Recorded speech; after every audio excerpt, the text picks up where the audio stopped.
one piece that I want to share with you is just the lowest hanging fruit that I see that does work regardless of team stage or scale is doing co-founder syncs and dates. So syncs are what you're probably already doing. Syncs are those rapid kind of operational focused updates about the happenings in the business. This is where you're talking through current issues or whatever the case may be and making sure that you're aligned on priorities. I think there's room to be more explicit. And this is something that what I recommend doing is scheduling. So whether that's at the end of each day, end of each week, building in time to make sure that you guys are on the same page from a business perspective. I think that's super valuable.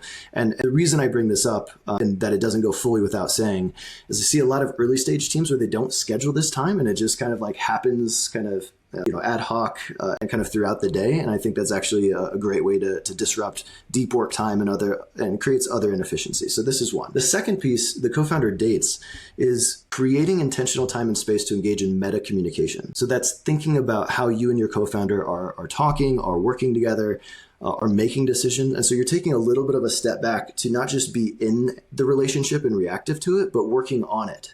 Right. So that way you and your co-founder are sitting there. And the main question to ask is, how are we doing? Right. Like, how are we performing? How are we operating? How are we making decisions? And that's then the gateway to give and receive feedback more effectively. And so if you're able to do that, what I see teams do it who do it successfully is either scheduling that block of time, could be an hour, could be a 90-minute, 2-hour, whatever the case may be.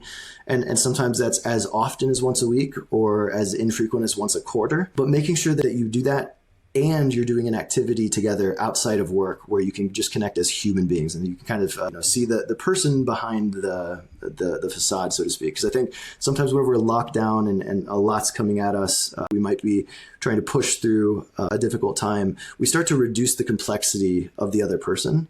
And so this is a nice way to humanize them and to then reconnect as a team while making sure that you guys are committed to working on the relationship.